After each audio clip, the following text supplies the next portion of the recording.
Boa tarde, pessoal. A partir de agora vocês estão sendo gravados, tá? Na verdade, a reunião está sendo gravada, né? Então, acho chato também. Então, se tiver alguma questão de imagem, vocês já sabem, né? Não tirar suas fotos, né? Não aparecer em vídeo. Bom, ah, eu, eu recebi alguns, eu vi que vocês postaram alguns grupos no WhatsApp. Eu queria que vocês organizassem, colocassem numa lista só, né? Então, vocês botam lá grupo um. Aí o segundo grupo já bota na mesma mensagem, né? E vai acumulando, tá? De forma que eu consiga pegar aqui.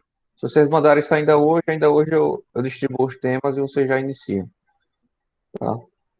Ah, sobre, sobre o conteúdo, eu acho que a gente não tá pesado nem nada, acho que estamos tranquilos em termos de tempo, tá? Então vamos dar continuidade aqui no nosso conteúdo de cerâmica. Eu vou voltar para apresentar, já ia sendo. Não sei se vocês estão acompanhando, pessoal, que eu botei lá o link no Siga, tá, dos vídeos, as nossas últimas duas reuniões, já tá lá tudo em dia, tá? Terminando essa de hoje, eu já boto também para compartilhar.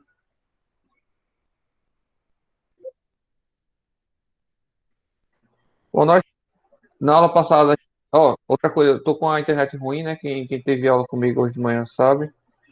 Desde ontem que ela tá meio ruim, então se travar, tá? Se cair, por favor, não demorem para avisar, avisem logo, tá? Mesmo que você possa ser a internet de vocês, vocês já falam logo para os outros ouvintes também se pronunciar, tá?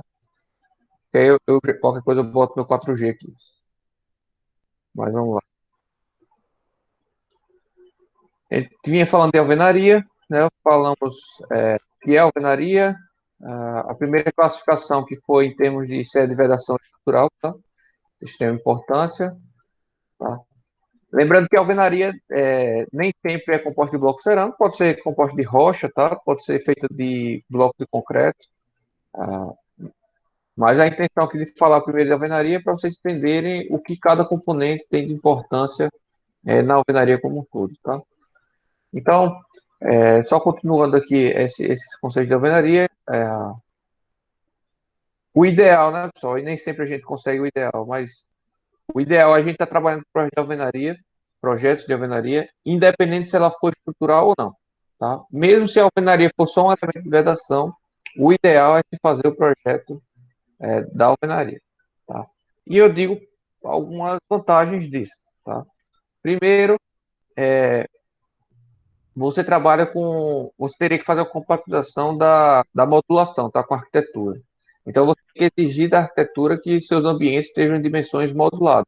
Tá? Moduladas em termos de quê? Em termos da dimensão do bloco. Então, se o bloco tem 20 centímetros, os, os ambientes, tá? As divisórias têm que estar em múltiplos de 20 centímetros. Então, 2 metros, 4 metros, né? 3 metros, o que for. 3 metros e 60, tá? Mas tem que estar múltiplos de 20 centímetros. Ah, pode até ser parcial, porque vocês vão ver que a gente tem meio blocos, tá? E aí pode ser 3 e 10, porque aí seriam seis blocos, perdão. Seriam 15 blocos enfiados mais meio, né? Tá? E aí daria 3 metros e 10. Mas o que é importante é estar modular na arquitetura para que você não tenha quebra-quebra na obra, tá? Para você não esteja quebrando o bloco de tijolo na obra, tá? Também tem que ser feita a compatibilização com as instalações, tá? Então, onde está passando instalações, você já pode comprar blocos específicos para onde vai passar a tubulação, tá? Interessante.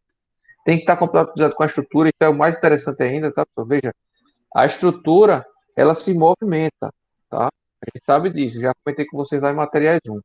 Toda a estrutura, ela se movimenta, tá? Ela se deforma, ela é feita, ela é dimensionada para deformar, tá? Óbvio que ela é dimensionada para deformar pouco, mas ela vai se deformar.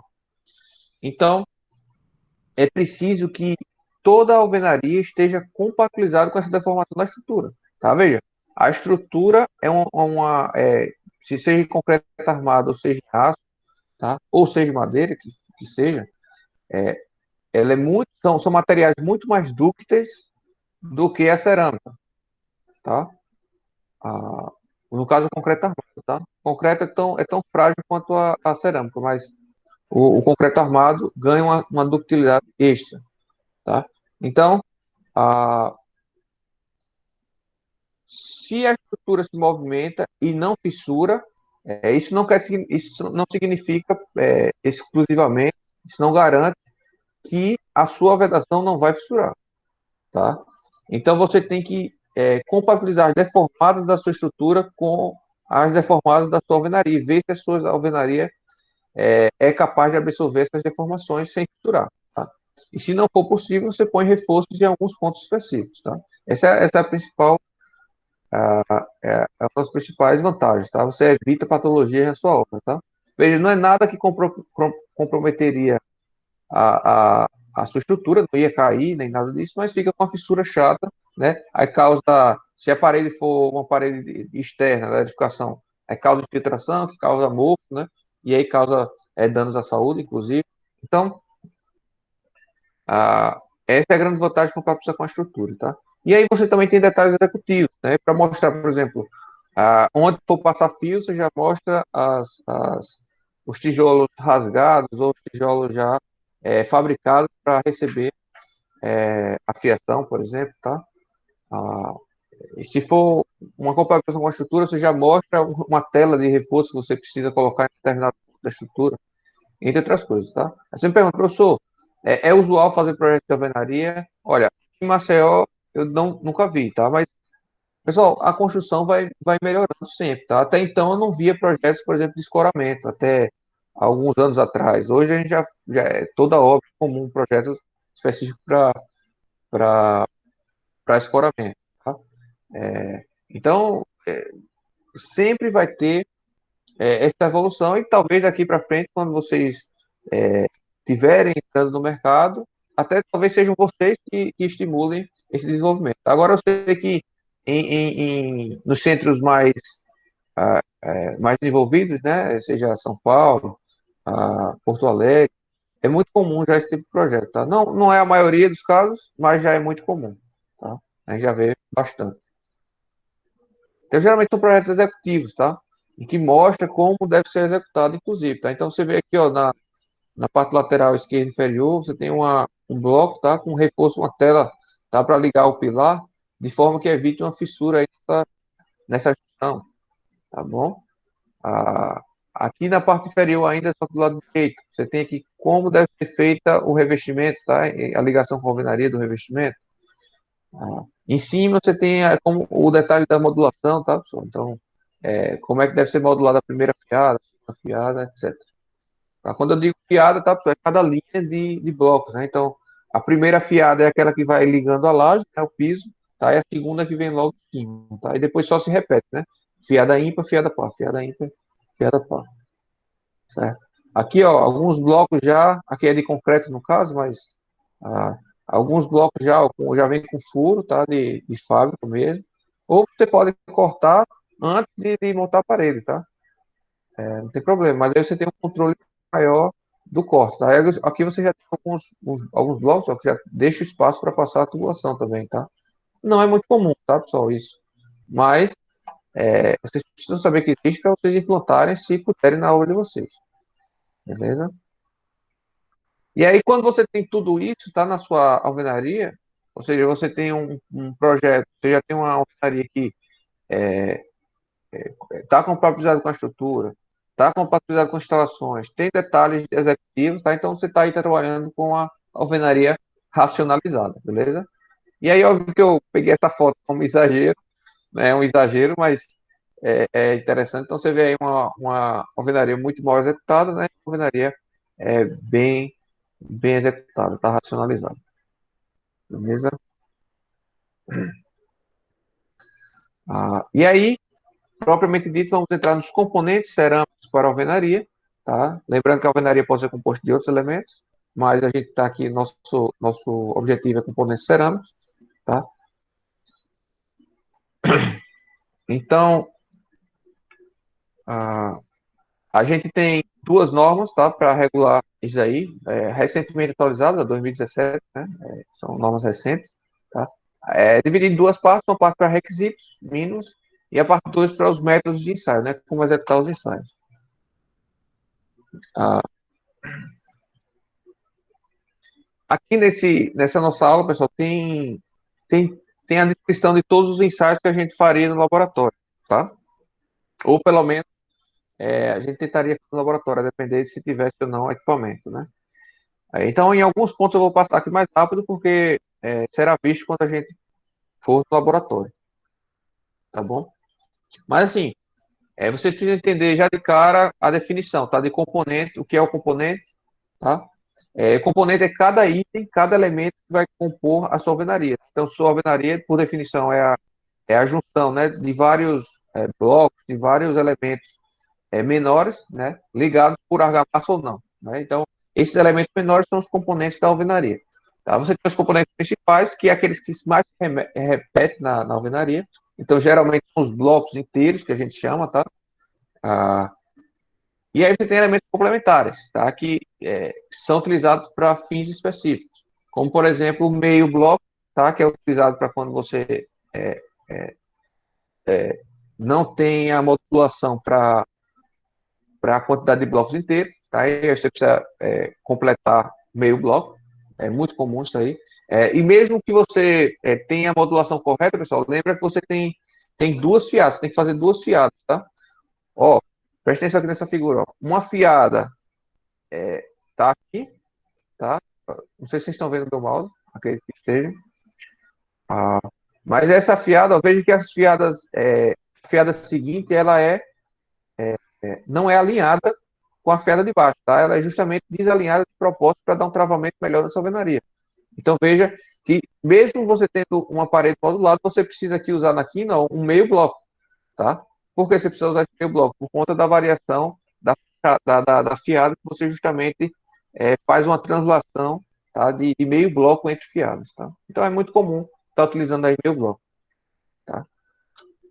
Ah, você tem também blocos de canaletas, tá? Que a gente vai ver figuras daqui a pouco. Mas, por exemplo, aqui embaixo da janela, ó, tá? Aqui em cima não, em cima aqui é viga de concreto armado, tá? Já foi feito pensando nisso. Mas aqui embaixo da janela, provavelmente isso aqui são blocos canaletas, tá? Que são blocos geralmente em U, tá? Ou em J, utilizados para você colocar concreto, tá? Eles servem como forma para você colocar concreto. Então aqui provavelmente tem uma contraverga que a gente chama, tá? E essa contraverga precisa ser armada, né? Então você precisa ter aqui uma canaleta, né? Existem outras opções, tá? Se isso não for canaleta, existem outras opções. Não quer dizer que esteja errado, tá? Mas a, é usual utilizar ainda ou você utiliza uma vigota pré-moldada, né? Uma terça pré-moldada, que a gente chama, ou ou você utiliza blocos canaletas, tá? Então vem aqui um detalhamento de uma alvenaria, tá? Esse aqui é estrutural, muito provavelmente. Ah, então você vê aqui, ó, que você tem os blocos comuns, tá? Esses blocos comuns estão em preto. Os blocos que são diferentes são marcados em outras cores, né? Então, por exemplo, aqui, ó, esse X aqui é quando você vê um bloco em transversal, tá, pessoal? Entrando, ó, esse bloco aqui vermelho tá na vista de cima, tá? É como se ele estivesse entrando numa parede que amarra com essa, tá? Mas você vê, ó, que você tem esse bloco aqui que é maior, esse bloco aqui é um bloco de 3 furos, tá? A gente chama, que é para complementar essa outra alvenaria que chega aqui, tá? Então são blocos de 3 furos, é diferente, tá? Já vem em outra cor aí. Você tem esses blocos, essas canaletas aqui, tudo isso é canaleta, tá? Esse aqui tá em cinza. Porque vai ser grauteado, né? Vai ser, isso aqui vai encher de concreto, tá? Você bota uma barra de aço e bota concreto também, tá? Ah, o meio bloco aqui também está em outra cor, tá? Então, essa é a ideia. Você tem os componentes principais e você tem os componentes complementares, beleza? Ó, aqui, ó, o detalhe da canaleta, tá? Você tem uma canaleta aqui embaixo que é para servir de verga, tá? Você tem outra canaleta que é para servir de contraverga, e você tem uma canaleta aqui em J que já vai apoiar a laje, tá? Ela é utilizada como cinta de amarração. Então, vem a laje aqui em cima e você concreta tudo junto, tá? Por isso que é em J, porque a laje vem e morre aqui, ó, nessa altura, tá? E aí você não pode ter essa continuação de parede, tá? Porque vem uma laje para apoiar aqui. Então, deixa eu pegar a caneta. Não sei se ficou claro para vocês, mas você vai ter aqui, geralmente, você tem uma laje se apoiando aqui, tá? E aí, por isso que é em J, para encaixar, tá? Ah, aí, outra definição que vocês precisam estar cientes são as dimensões. Vocês têm dimensões nominais e efetivas, tá? Perceba que as dimensões nominais são aquelas que você idealiza, né? Ora, o bloco é fabricado por dimensão de 9 por 19 por 19. Você compra um bloco de dimensão 9 por 19 por 19. Mas quando chega na sua obra, muito provavelmente não vai chegar com 9 centímetros exatos. Não vai chegar com 19 centímetros exatos. Vai chegar com pouca, uma margem de diferença, tá? Porque o processo produtivo não é tão controlado assim.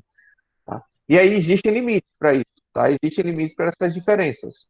Se você vier com uma diferença muito grande, você pode recusar aquele material, tá? E pedir outro, né? Mas aí vocês não têm noção só quando eu estiver comentando posteriormente o que é dimensão nominal, que é o valor da dimensão ideal, ou seja, que você espera a dimensão, e a dimensão efetiva, que é propriamente a dimensão que ele vem, tá?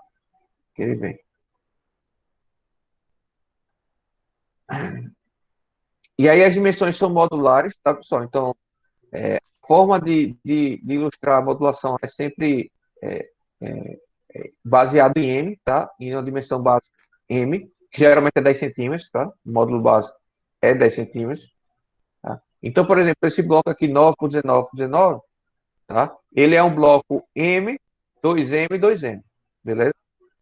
Ah, professor, mas é 9 e não 10. Tá? Porque, na verdade, aqui o 10 centímetros ele considera com argamassa, tá? Então, sempre todos os blocos vão ter 1 centímetro a menos do que o, a modulação. Tá? Então, aqui é 19 centímetros, porque considera-se que vai ter 1 centímetro aqui de argamassa, tá?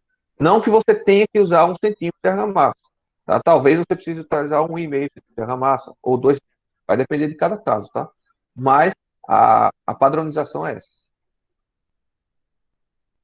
Tá? Então, é isso que eu vinha falando aí para vocês, tá? Que é considerando a argamassa.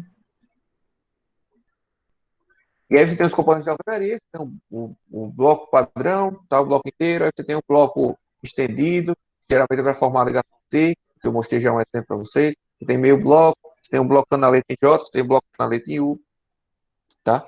Mas para cada família, tá? Perdão, para cada linha de produção, tá? Você tem o que a gente chama de família de blocos, tá? Então, você compra os blocos padronizados em família, tá? Então, por exemplo, esse bloco aqui, tá? Perdão. Esse bloco aqui não é da mesma família que esse daqui, tá? Com certeza não é, porque esse aqui é um bloco de 19 centímetros de espessura, esse aqui é um bloco de 14 centímetros de espessura, então não são da mesma família, tá? Certeza absoluta. Então, quando você tem uma família, você tem todos os tamanhos padronizados para eles se tornarem modulares entre si, tá? Beleza. Alguma dúvida até aí, pessoal? Estão me escutando, pelo menos? Ou eu estou falando sozinho? Estamos escutando, sim. Escutando, professor. Tranquilo.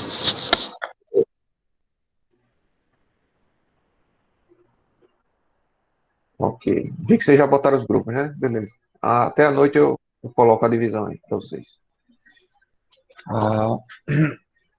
Ok. Professor, é, não é uma dúvida, é uma curiosidade. Quando se fala de alvenaria de junta seca, qual a diferença com argamassa e junta seca?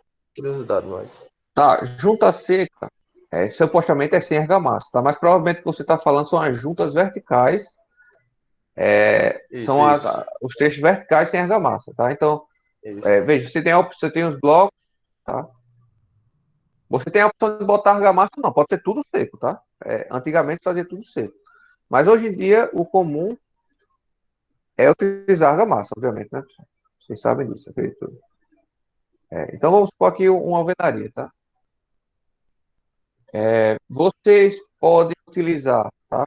Argamassa só horizontais assim, tá? Ou vocês podem utilizar com essas aberturas verticais também preenchidas com argamassa, tá? De assentamento, né? No final das contas, você vai passar um reboco em tudo, né? Por fora. Mas aí seria um argamassa de revestimento. Aqui a gente está tratando de argamassa de assentamento, tá? De blocos. Qual a diferença? Olha, os artigos que eu estudei já sobre isso, fizeram modelagens numéricas e ensaios empíricos, verificaram que não tem grandes diferenças de resistência, tá? Utilizando essa argamassa vertical ou horizontal, tá? Não tem grandes diferenças para ruptura, tá? Para a questão de chegar no estado limite de ruptura do material.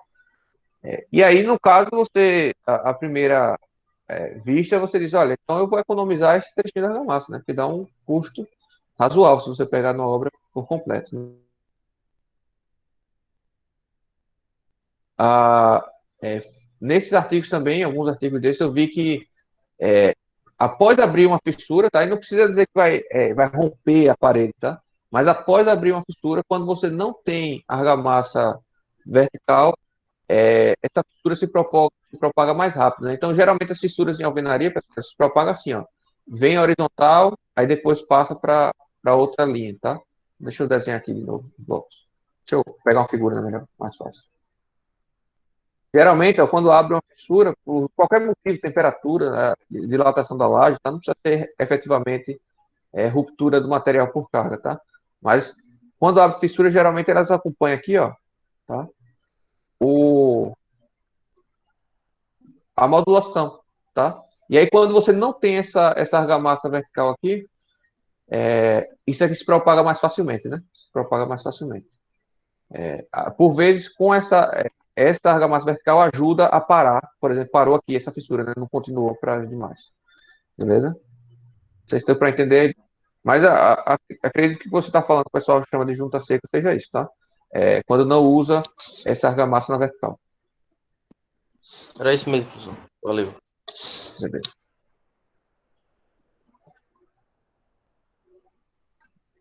Bom.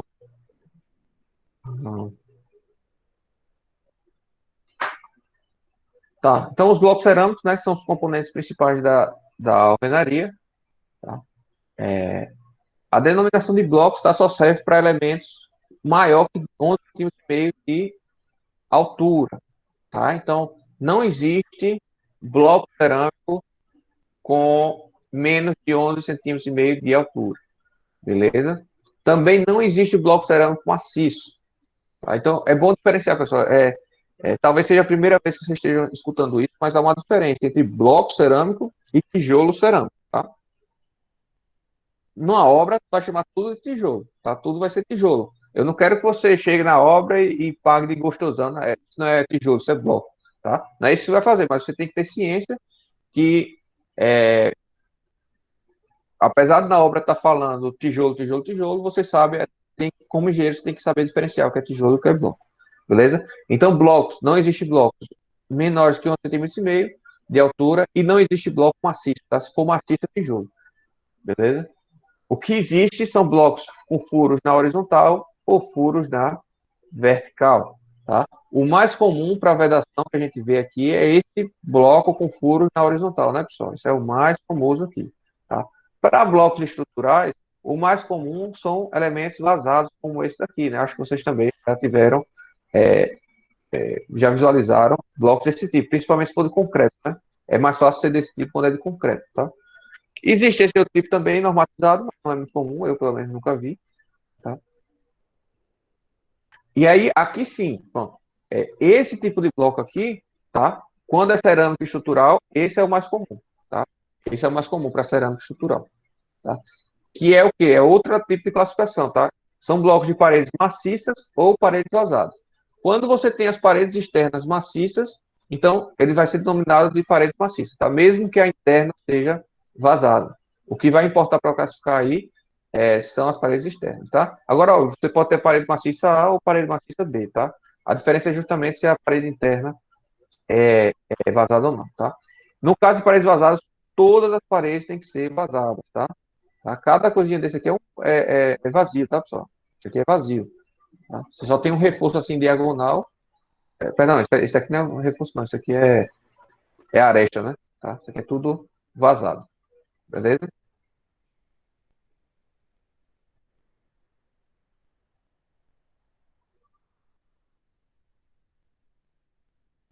Ah, e aí você classifica também como estrutural e vedação, a gente já comentou isso, né? Veja que todo bloco tem que ser identificado, tá? Todo bloco tem que ter lá uma identificação. Se não tiver, esse já é o primeiro critério que você pode recusar o lote, tá? Se não vier identificado, todas as informações que precisa, você já pode mandar voltar o lote, tá? O ideal é que você mande voltar o lote, tá? Ah, então, ele pode ser bloco estrutural ou bloco de federação. Veja que toda a identificação vai começar justamente com essas três letras, tá? Ou EST de estrutural ou VED de vedação, tá? Então, ele pode ser, por exemplo, VED 15. Nesse caso, ele é um bloco de vedação, porque ele tem VED, tá? Com a resistência característica do bloco, tá? De 15 kg força por centímetro quadrado. Beleza?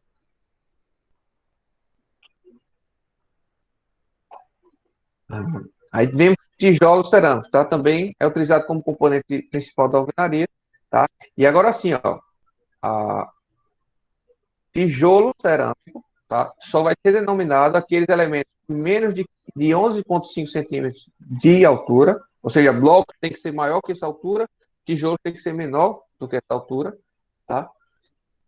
E aí ele pode ser com furos na horizontal, com furos na vertical ou maciço, tá? Nunca vi tijolo com furos, para falar a verdade, aqui no mercado de Alagoas, pelo menos nunca vi. Tá? O mais comum quando a gente trabalha com tijolo é tijolo maciço, tá? Seja ele com ou sem rebaixo, tá? Quando eu falo rebaixo, é essa parte aqui, ó. Tá? Opa. Essa partezinha aqui, tá? Esse rebaixozinho que tem no bloco, beleza? No tijolo, perdão. Tijolo, hoje em dia, você utiliza mais, ou se você quiser parte estética, né? Se você quiser fazer uma casa de tijolo aparente, por exemplo, casa de praia e tudo mais, é muito comum. Ou utiliza muito como tijolo refratário, né? Como elemento refratário, tá? E para churrasqueira, etc.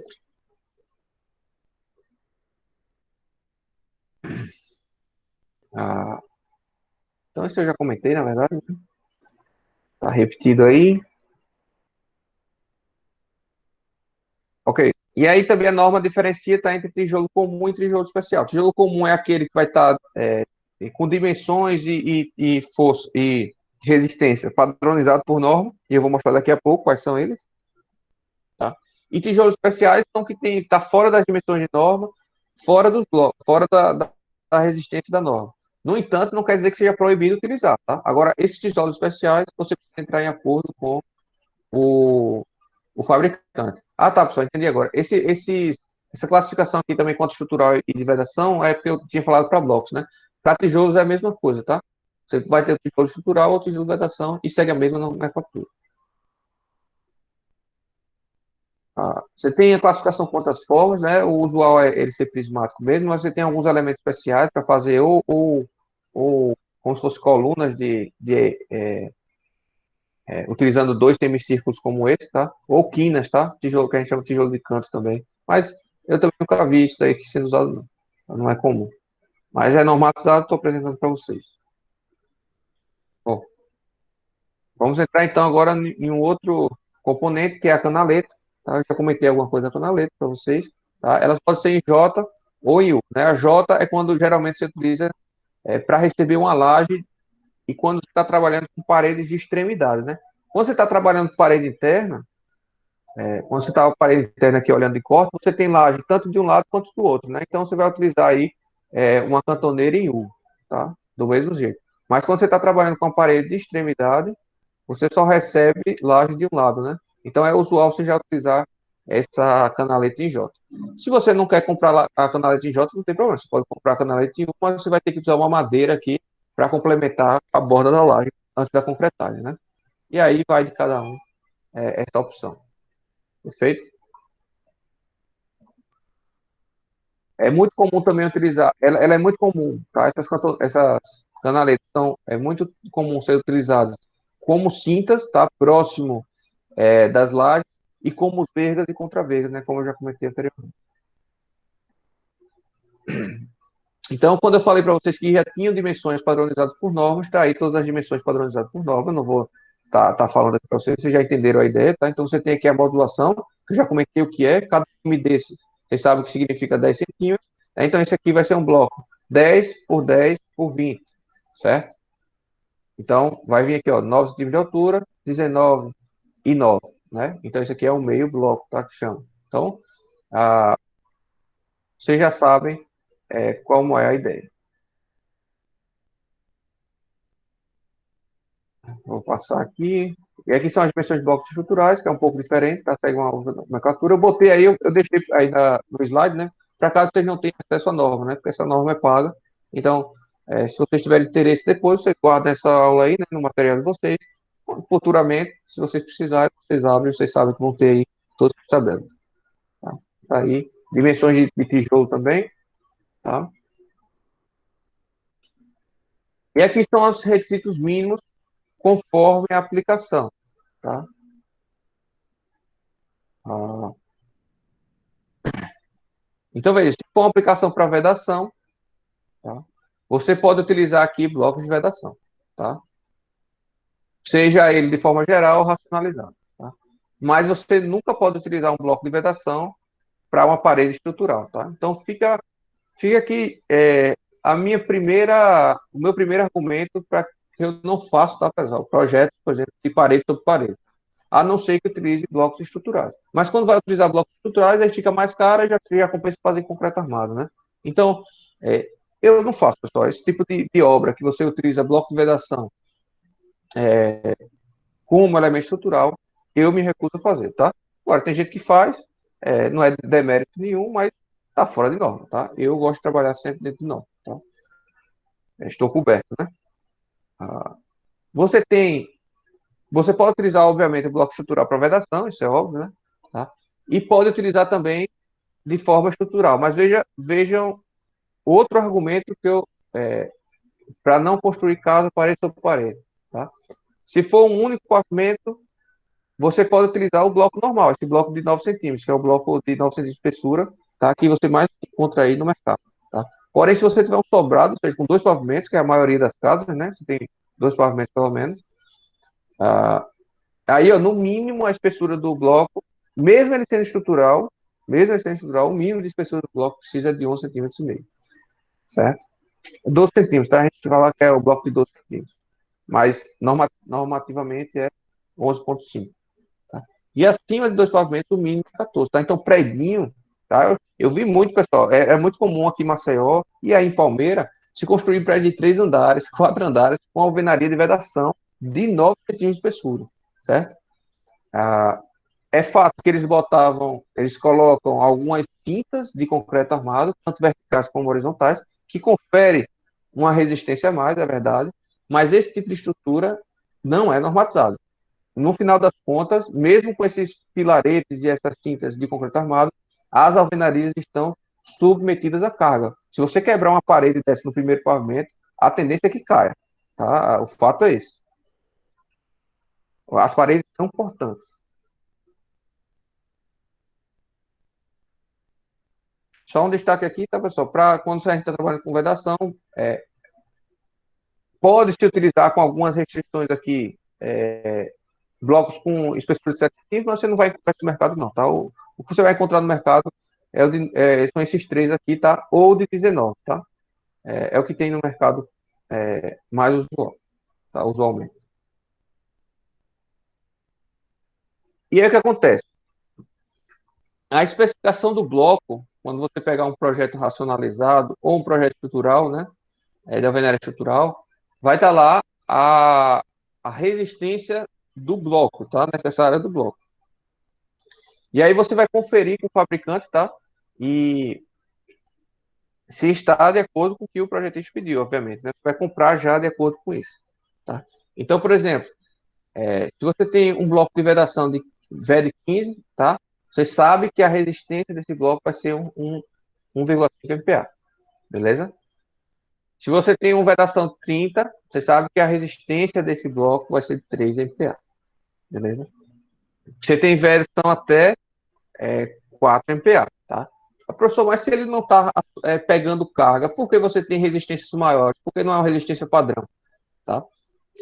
Porque eu disse para vocês, esses blocos têm que ser resistentes suficientes, mesmo que seja de vedação, para resistir às deformações da estrutura, tá? Então, por vezes, você precisa utilizar um bloco mais resistente. Mas é comum? Não, não é comum, tá? O comum mesmo é esse de 15, tá? A resistência mínima aqui é o que você mais vai ver, tá?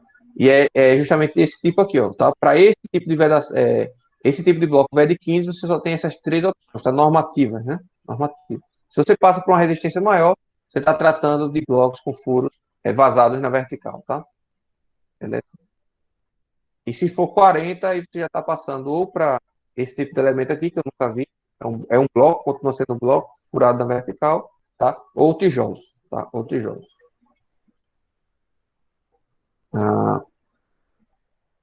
Além disso, pessoal, essa classificação não exige apenas uma resistência, tá? Quando você está tratando do bloco VED 15, isso não significa só que tem que atender a resistência, também tem que atender critérios de absorção de água. Aqui estão as faixas que ele deve atender, ó. Quando você vai fazer o teste de absorção de água, a gente poderia fazer isso no laboratório, quando voltar, tá? O teste de absorção de água dele tem que dar entre... A capacidade de absorção de água dele tem que dar entre 8% e 25%, tá? Nem muito menos, nem muito mais, tá? Porque não pode ser menos e porque não pode ser mais, tá? Não pode ser mais, porque, veja, elementos cerâmicos mudam de volume conforme a umidade, tá? Então, o fato de ele ter muita umidade pode gerar fissuras, tá? E pode, inclusive, danificar os elementos externos que vão estar ele, né? Como pintura e etc. Tá? E não pode ser inferior, porque se não tiver absorção nenhuma, eu não consigo fazer um revestimento de argamassa adequado, tá? Ele precisa absorver um tanto de água para quando eu utilizar a argamassa no estado fresco, a argamassa conseguir aderir bem, tá bom? Existe também limitações quanto à espessura das paredes, tá? Então, você tem a separação entre paredes externas e internas, tá? As paredes externas têm limitação de 7 milímetros, a interna não tem, para esse caso aqui, tá? Não tem limite. Lembrando que no mesmo corte transversal, a soma das espessuras tem que dar no mínimo 20 milímetros, tá? A soma de todas as espessuras tem que dar 20 milímetros. Então, por exemplo, se eu tenho 7 em uma externa e 7 na outra, dá 14 centímetros as externas, então a interna tem que ser no mínimo 6 milímetros, né? Tá? Eu acho que eu estava falando centímetros, né, pessoal? Mas aqui é tudo milímetros, tá? Não falando ainda não. Bom, aí segue a mesma ideia, pessoal, para todos os blocos, tá? Eu não vou passar um por um. Eu só estou ensinando para vocês aqui, tentando ensinar pelo menos, como ler essa tabela, tá? Como ler essa tabela. E aí o resto da tabela vocês desenrolam sozinho, tá? Mas aí a gente entra aqui na classe dos estruturais, né? Que aí tem o FB mínimo, né? O teor de absorção também, certo? Vê que não muda muita coisa. Você sempre tem especificação quanto à resistência, contra a absorção de água e contra a espessura mínima das paredes. Tá? Beleza? Então você tem blocos até 20 MPa, que é o normatizados, tá? Normatizados. Nada impede de você fazer um de 30 MPa. Agora você tem que fazer de acordo com o cliente e tem que comprovar que ele chega aos 30 MPa. Dúvidas aí, pessoal? Estamos 2h50, né? Já chegando no final da aula. Pensei que eu ia conseguir acabar esse slide, não vou conseguir. Mas vocês estão me escutando, né, pessoal? Sim, professor. Sim, dá para ouvir. Beleza. Não é porque às vezes eu não estou acompanhando aqui o Google Meets, né? Então, às vezes eu não sei se eu estou falando sozinho aqui. Mas vamos lá. Então, veja. A inspeção dos blocos, tá? São feitas em 2 etapas. Beleza? E a gente vai fazer isso em laboratório. Então, eu não vou entrar no mérito aqui, ó. Tudo isso aqui é como fazer os ensaios, tá? A gente não vai entrar nesse mérito porque não adianta estar falando aqui. O que importa é eu eu falar como é na hora de fazer, né? Na hora de botar a mão na massa, tá? Então, se eu falar aqui, vai entrar com um ouvido e sair pelo outro, tá? Só quando entrar com a mão na massa que eu falo isso daqui, tá?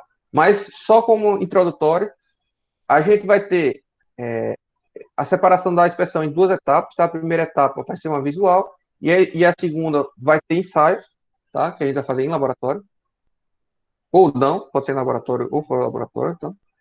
A expressão visual se limita a fazer a identificação do bloco, ou seja, a gente tem que ver a identificação marcada no bloco, tá? Ela vem como se fosse, esqueci o nome, prensada, né? Como se fosse prensada essa identificação, tá? No processo de moldagem. E tem uma série de regras, de informações que tem que ser nessa identificação, tá? Tem que ter identificação do fabricante, tem que ter as dimensões que ela foi fabricada, as dimensões nominais para que ela foi fabricada, né? Ou seja, o ideal, né? O que se espera das dimensões desse bloco, tá? Tem que ter dados do lote e da data de fabricação, tá? Porque se for rejeitada a amostra, é o lote todo que é rejeitado, certo?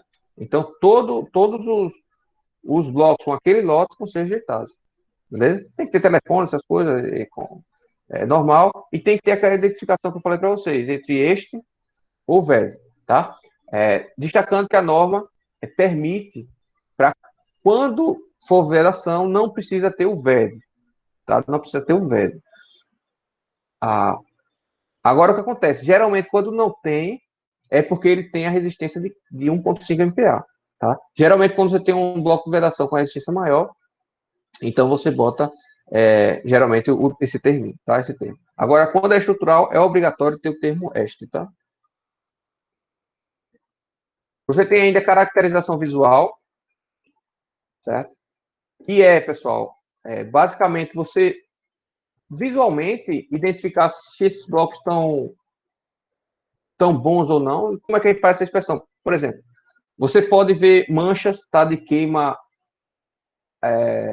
que passou do ponto, tá? Então você vê realmente manchas de cerâmica queimada, tá? Então se você vê o lote com um número grande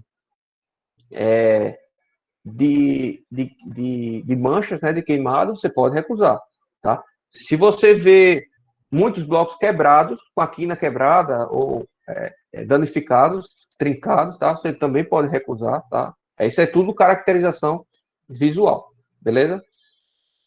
E aí você tem as inspeções por ensaios, tá? E aí você tem algumas que são obrigatórias e outras que são complementares. Beleza? E aí a gente chama de caracterização normativa e informativa. Perfeito? Dentro da caracterização normativa, a gente mede as faces para conhecer as dimensões efetivas e comparar com as dimensões nominais, tá?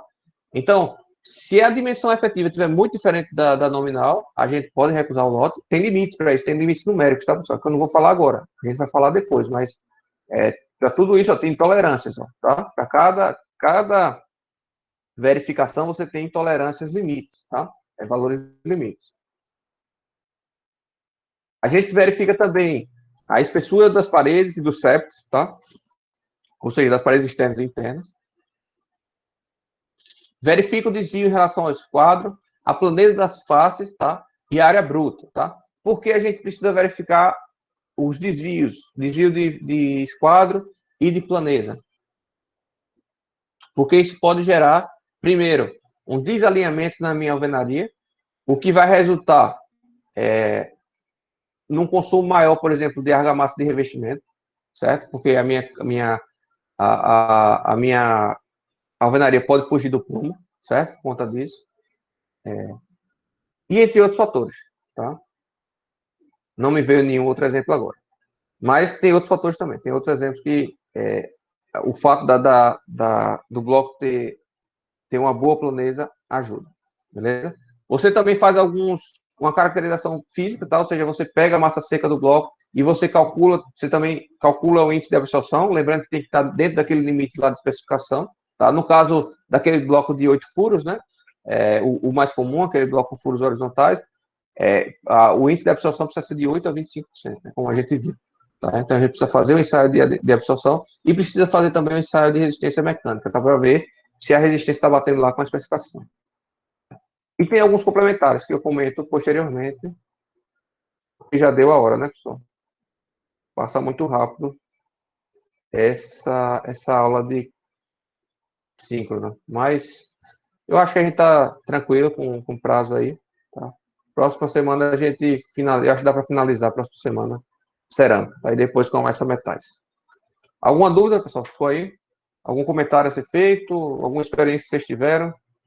Já em estágio, alguma coisa do tipo? Bom, se não, estou vendo aqui que tem 16 pessoas, vou tirar o print.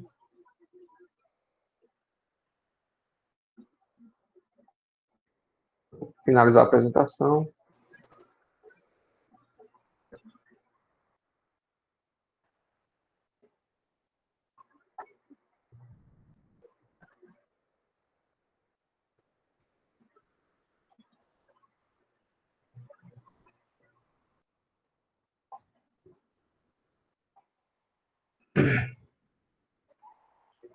Eu tenho até que botar as presenças, estou esquecendo de botar. Mas está salvo aqui tudo, eu vou ver se eu consigo botar hoje ainda. Mas tranquilo, pessoal. Então, por essa semana é só, né? Nos vemos na próxima semana, tá, pessoal? Um abraço, tchau, tchau.